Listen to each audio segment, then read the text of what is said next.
Who the F is that? Go and peep who's at your door. It's your girl Max. Go grab yourself some snacks. Sit back and relax, cause you effing it up at Max. You effing it up at Max, yeah. Hey gang, just got in. I thought let me just finish off that last story because all the paranormal activity that was going on at my house was kind of crazy, so I didn't get to finish that. Still got my coat on because, like I said, I just came for the door and said, you know something, I'm just going to sit down and do this because once I sit down and take off my coat, I ain't going to feel like doing that, and then I need to knock out my videos because I've noticed that my pay is just not looking good and my views ain't good and nothing ain't good. Sorry. Everybody's talking about the algorithm and blah, blah, blah, blah, the algorithm. I don't understand them thing there, so I don't know. I just see say everything now gonna look good. But anyway, yeah. So I finished bun down the house. My brother ran away, and while he was away, my mum came home. Someone called and let her know that the fire happened, and she came back running back from wherever she was. She went crazy, as I would said she was gonna do, and we basically had to pull out all the bunk bed, pull out everything out the room, pull off all the things that was on the bed that they melt up and basically fix up everything back. We had to do it. Dean was vexed because he had nothing to do with this. But there's a thing with my mum, like when she punish one, like, or if somebody do something and no one don't tell the truth, or there's somebody lying, she would just punish everybody, beat everybody. Depends on what the circumstances is. So yeah, we all had to fix back the room, and Dean wasn't pleased with that. So this was around afternoon time. Now my mum came after 4, coming into the evening time. So we see the time carrying on and on.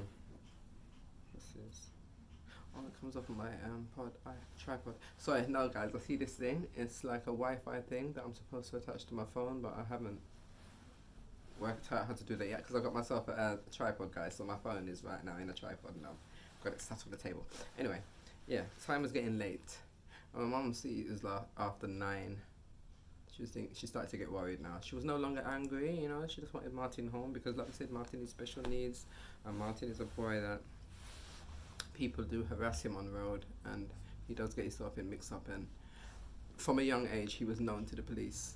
And as he gets older, it's like in and out of prison, in and out of jail, in and out of getting arrested all the time. They picked on Martin all the time. I'm saying Martin because that's what they call him, but his name is Martin. And I'm the fun this Martin. It's Martin, yeah, but he likes to be known as Dion because his name is Dion Martin. So right now he's called Dion. Shout out to you, Dion, because I know you started watching my episodes now. You've been starting to watch my shows, so now you're gonna see me telling our story. Well, but from my side, my story. I can't tell all the chapters for you guys, but I'm telling my story from when I was younger until where I am now.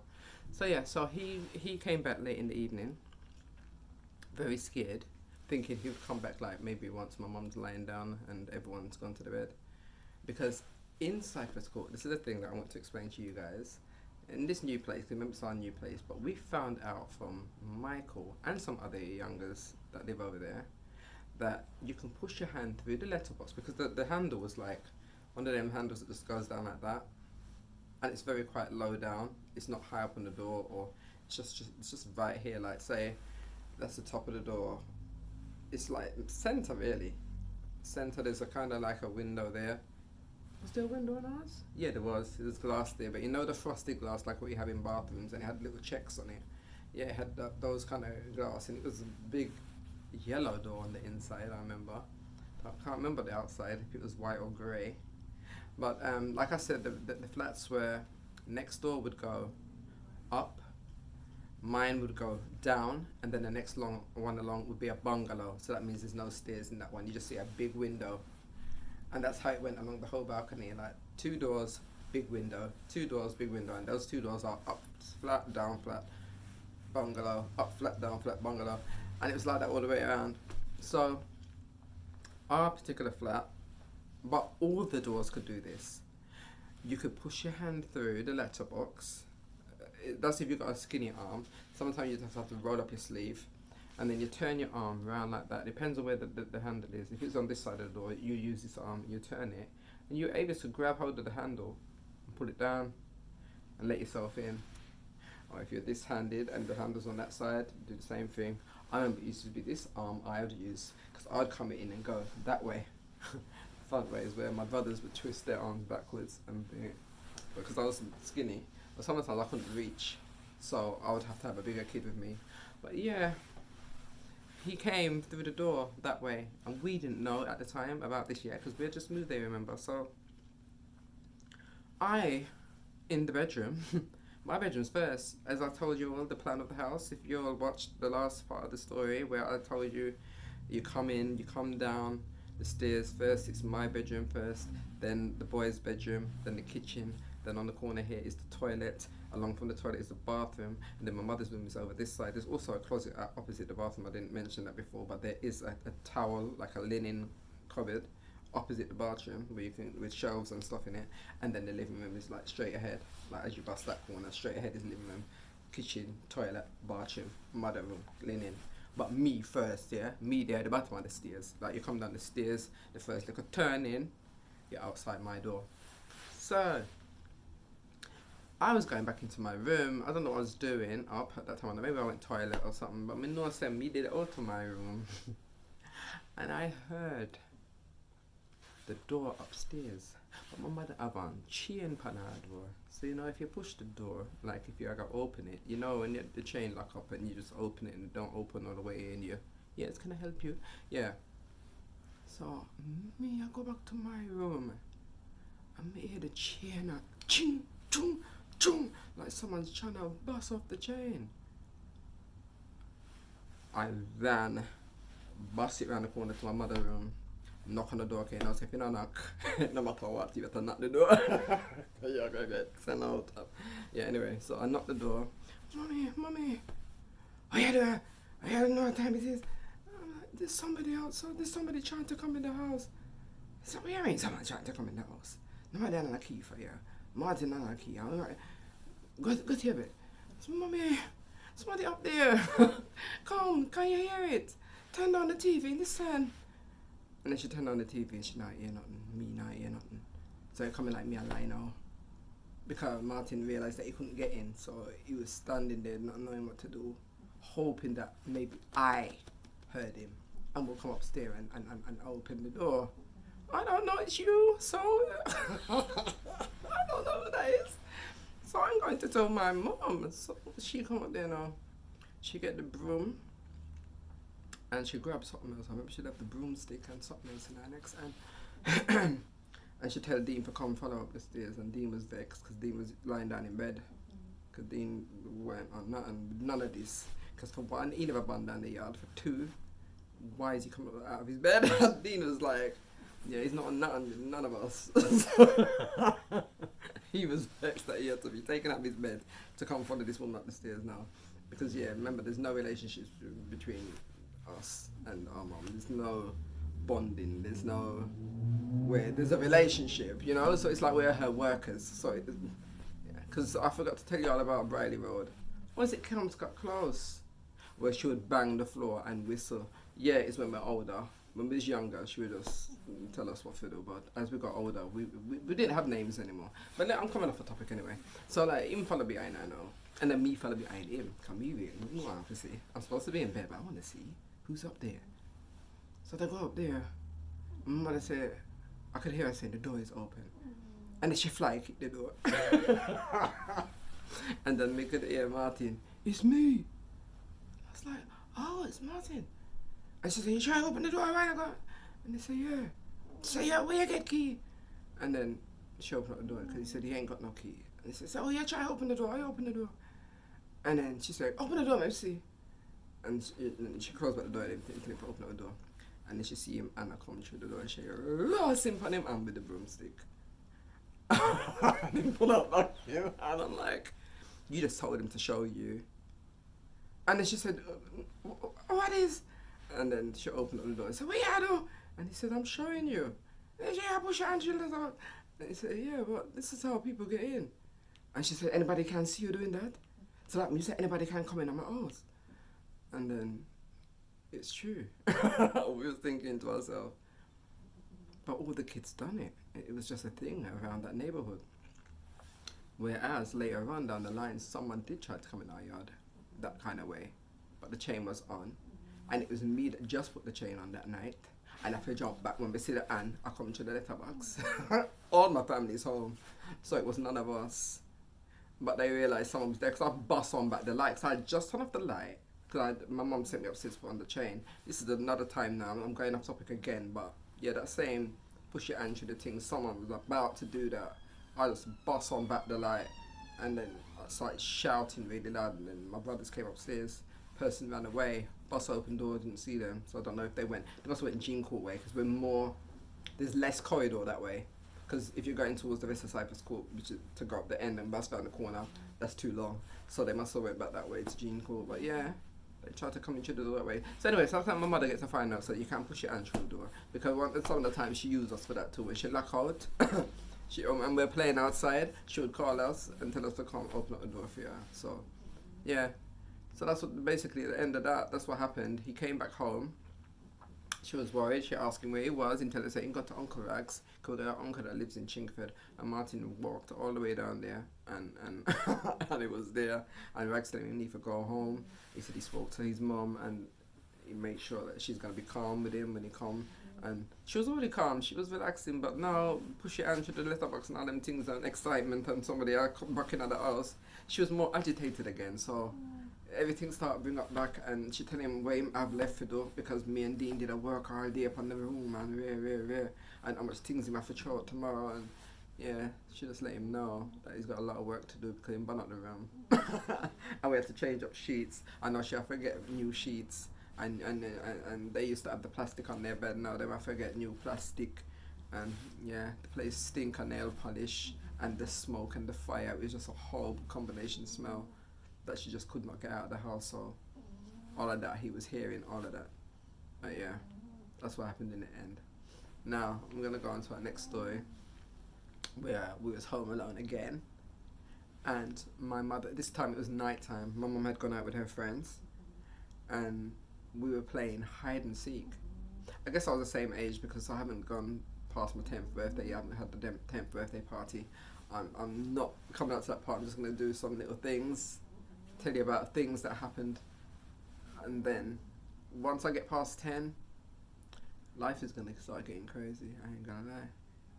I thought it was crazy when I was younger, but it gets absolutely nuts. It gets anyway, back to the hide and seek. So we're home playing hide and seek in the dark because our mum is out and it's night time. She's out with her friends, and we know that she's not coming back for a good while until we done this. I don't know how someone get in touch with her, but anyway, we're playing hide and seek, yeah? So we're all playing, all taking it in turns. My turn to seek. I'm seeking. I find Dean. Me and Dean are going around in the dark trying to find Martin. I look everywhere, can't find Martin. And I said, this only place could be is the linen closet, because this flat is not big. Like I told you all, it's like my room, one closet in there, and not much space to even swing a cat in my room. Just one bed. You walk in, opposite the door is a closet, which is high up. Like there's a wall, like I don't know how to explain. Like there's a little wall underneath it, and so the closet starts from up here. It doesn't even start from the ground. It starts from up here, and then you just open it, and it's just one cupboard. So you have to climb up into it if you was to hide in there. And that's where I had my clothes, my sheets, everything was in there for my room. So not much space for a big Martin, because my brothers are tall. Martin was 6'1", Dean was 6 foot at that time as teenagers, yeah? So he would really have a crunch up. So there was no closet space in my room. The curtains come down, not to the ground. So once again, you would see his legs. So that's my room covered. You go to my brother's rooms, the bunk beds. Only place to hide under the bunk beds is under the bunk beds. Or unless you want to get in the beds and try and pull the covers or whatever. Because once again, curtains, they don't reach down to the ground. And there was no space in there. I don't remember if they had a closet in their room. If my mum bought them a wardrobe. I believe they had a wardrobe and some chest of drawers. Because their room was bigger than mine, but not that big. I mean, it had fit everything in. Yeah, they did have a chest of drawers, because I remember it was opposite their bed. Because some of the time I used to ask to sleep over, and I remember the chest of drawers right in front of me. So yeah, they did have chest of drawers in there. And the room was facing this way, like where you lot are right now. Yeah, so I'll be over there, and then the chest of drawers is me. I'll be the chest of drawers. I'd say it's like I'm just seeing the room. Right, so there was nothing. Nothing. Still no Martin. So kitchen. She had a big table in the kitchen. It was a corner table, so it's like with benches because she have us as kids. She used to have friends that come over. I'll talk about that. That's coming up as I get older. Things were happening already. Let's just say I had a lot of uncles that was not related to. Just leave it there. But anyway, back to the kitchen. Nothing. No Martin. And we're thinking, okay, we've done my room, we've done your room, we've done the kitchen. There's nowhere to hide in the toilet because the toilet's just toilet. It's just you walk in the door and there's a toilet there. That's it. There's no space on that. You just about to kind of spin around for sit on the toilet, boy. So yeah, that's toilet. Nowhere to hide in there. No use to say he's gonna be behind the toilet door because when you open the door, looking at the wall, it's like as wide as me. The toilet was like as I walk in the door. That's it. Yeah. So that's a toilet. Not in there. Bathroom is not big. It was just a bathtub and a sink and another cupboard like what's in my room. A cupboard that comes up from here. And yeah, you can open it up. No Martin. So we're thinking, okay, only place left is living room. My mum's got a lock on her bedroom. Yeah, she lock up her bedroom. She know you can't go in her room, especially when she's not there. So yeah, room lock. So we know he's not in there. Only place left is living room. My mother had a big bar in the living room. One of them old time bars where it had the two glass shelves like this and then a big wooden front and it come out and it came around like this and then behind now you have the shelves where she puts all that stuff and on top she have like cushionments and stuff and I said no ways you around there because anybody go around there and bounce nothing it's over with. If anything break we might as well leave home. Yeah, so we didn't believe something around there so we never got around there for look behind the sofa. We look around the living room, just stand up in the dark until Dean said, should we just turn on the lights? Because where is he? And we said, no, this ain't right. He's here somewhere, but where? We never checked the linen cupboard in the hallway yet because we forgot about that. And plus, we didn't think that because the shelves are like that in between. That's the gap in between each shelf. It's like there was 1, 2. He was on the second one, 3, 4. There was 4 little gaps like this, little box gaps like this. So Dean said, no, he couldn't be in there, could he? And it was being really quiet. And Martin is a boy that like, when he's trying not to laugh, he'll be like, making that noise. We could hear that. Because we went really quiet, we could hear. And Dean was like, it's in the cupboard.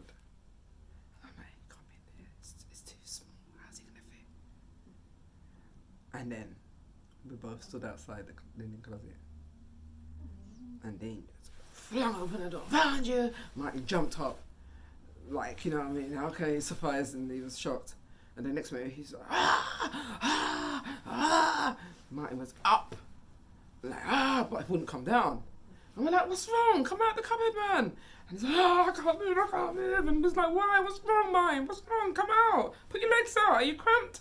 Like, we'll help you pull you out. No. He said, don't pull me. I'm like, what's wrong? The boy had leapt up, and the shelf above him, there was a long nail. His head went up, the nail went right down in his head, and he was just stuck there like that. Like, it was hammered into his head. Right now, we can't see how bad it is. He just said there's something in his head and he can't move, yeah? Oh, this was really horrible. So, yeah. Dean, he's older than me. So, Dean, he's thinking, where did Mum say she went? She could be either Auntie Lorraine, Auntie Pettigirl. She could be Sandy and May. Oh, we didn't know where. We didn't know no phone numbers, because you got that old time our house phone, you know them big phones, we had a big red one. Yeah, and that's also got a lock on it, because she doesn't want us using it, and then like, if you try and dial, the lock stops it from doing anything. So, she had a phone book next to the emergency number book, but we can't use the phone, because it's locked. So, Martin's screaming. I'm there right now, guys, that's why I'm doing this, because I don't want to do the screaming that he was doing, but I'm hearing it. He was screaming. He was riding around. we managed to like help him get his legs out so he could stick his legs out, but like his legs are out and his body's like this now, so he's leaning up in the closet, nail down in his head where his head is, and I'm just trying to talk to him. I'm like, we're trying to get help, Martin, because I'm just young and, do you know what I mean? I'm 9, I ain't even 10 yet. I'm just thinking, I don't know what to say to him. I'm like, can you move it? And he's like, no. And it's like swearing and cussing. He was shouting. It's like some of the time he's foaming at the mouth. Oh gosh. And then afterwards, his eyes started to roll. Like his body was going into shock. He was in so much pain. And my brother suffers from fits as well. He has epileptic fits. And I was shook, guys, that he was going to have a fit while the thing is in his head. And I just didn't know what to think. Dean had already gone off to get help. I'm by myself with Martin, just talking to him. And then when I saw him, like, just not saying anything, I went upstairs. I ran upstairs to the door to look out, to see. Just wanted to see Dean coming back. And then while I was up there, I could hear, Lorraine! And then I ran back downstairs because he had woken up again. And he's like, where is every fucking... And he started screaming, there's a fucking beaver around this fucking thing in my head. And I'm like, Dad, Martin, calm down, man, calm down. You're going to get this thing out your head. But we need to get help. We can't move you. I can't get you out. We don't know what to do. And then he said, call the fucking ambulance. And I was like, duh. Isn't that what we should have done? Because even that the phone is locked, where the lock is, if you go the other way, you can still dial 999. You just can't dial out no numbers this way. But 999 is the last number, so if you dial, it would have went rink, rink, rink. So I done the 999, and Dean had already called. They said they know someone's on the way, someone's coming. Because like when Dean came in the door, he told me that he's already called and I need to put down the phone and someone's coming. So yeah, I didn't bother get to call them because I'm 9, calling 999. Even though there's been kids up to date now, younger than that save their parents and save people by calling 991 or 991, 999 or 911 or whatever the emergency number is. But yeah, so he come in now with I don't know if it was Auntie Pettigale. I think it was Auntie Pettigale. And then shortly, I could hear my mum's voice. So she was over by Pettigale house and like, they came in. We told them that the ambulance is coming. My mum didn't have time to be mad, but she was vexed. She was so vexed that we're calling people into the house, letting people know that we're home alone. It was a disaster. Martin getting a nail through his head, social services getting involved, wanting to know why were the children home alone, where was my mum, how long was she gone. Yo guys, it got so deep. It got deep because he got a nail in his head. Do you know what I mean? He had to go to the hospital and get stitches. They gave him 3 little stitches in his head top and pulled the nail out. But yeah, away from that, we never played hide and seek in the dark again. Not in that place anyway. Not in that flipping Cypress Court. That was the most scariest night ever for me as a child. There's other scary things, but to see my brother in so much pain and the noises that he was making, and then plus knowing that he has fits and scared that he would have a fit underneath there and we can't lie him out flat and we can't. Yeah, it was horrible. It was a horrible wait. I don't even think I waited that long because Dean sprinted to Mulberry. I think it's Mulberry Court that she lived in, and that's across from ours. You go around that way, or was it Blackthorn? I think it's Mulberry Court because I remember when I used to take Kelly home and go that way. Yeah, across the bridge. So you go down to the first floor and there's a bridge that connects us to Mulberry Court. He must have sprinted down there, and I'm glad she was there. Because then if he had gone to the wrong place, he would have to go and try and find her at another friend's house. Because we knew where her friends lived, but we just didn't know where she had gone that night. We just knew she was out. But she's obviously local. She gone out of the estate. But she's out at one of her friends, like how they come to her house sometimes. So everyone takes it in turns. But that night my mum was out. And Martin said, "Bust out." It could have been fatal. I'm just so happy they didn't hit nothing serious within his head or his brain, or do you know what I mean? It could have been really fatal. And then the epileptic fits as well, because he had those a lot growing up. He had those a lot, especially when he was harassed by police. I remember he had one in Walthamstow, and they were beating him. Yeah, and because it's not his story, it's my story. I can't even go into his stories, but these are things I get to find out. So yeah, it's my story. Yes, as a child, I get to find out what's happening to my brother when he came home, and then I could hear them talking. Yeah, they were beating him, and then he had a fit, and they thought he was joking, and just carried on doing things to him. Could have killed my brother, and then from that, police are just always on my brother, always on my brother. He was 14 when that happened.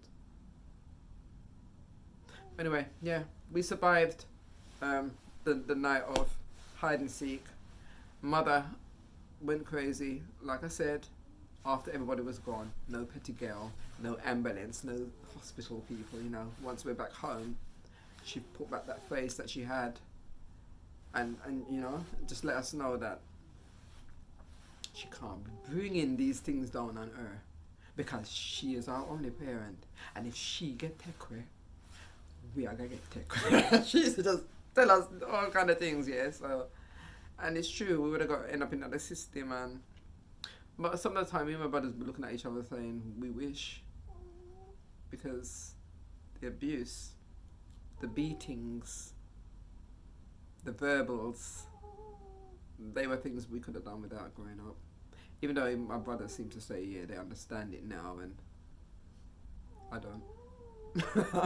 I don't. And now that I watch things and see things as an adult, I don't understand why you have to be welting up my skin like I'm a runaway slave, and I'm 4, 5, 6, 7 years old, beating me on my bare backside with buckle, with feather duster, bamboo stick, shoes, chest of drawer, anything you can manage. I don't think that was, it's good, because no, because that mashed up our relationship. So no, that wasn't good. Yeah, I don't understand it. I never will. That you have to abuse a child like that because some of the time I was getting beaten for things that my brother done. So I done nothing at all, but I'm getting beaten though. Anyway, that's the end of that. I shall join you all for my next story time.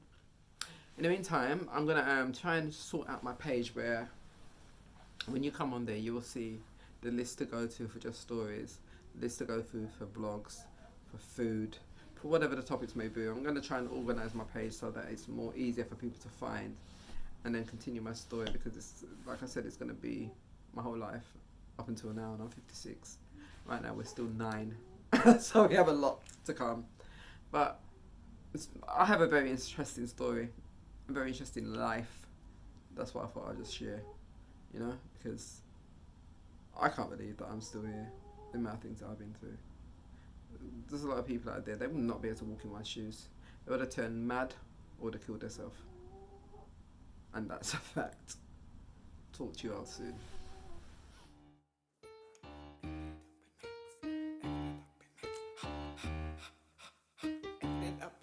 Yeah, make sure you come back, yeah, for some more chat, yeah, like, comment, subscribe, do all of that.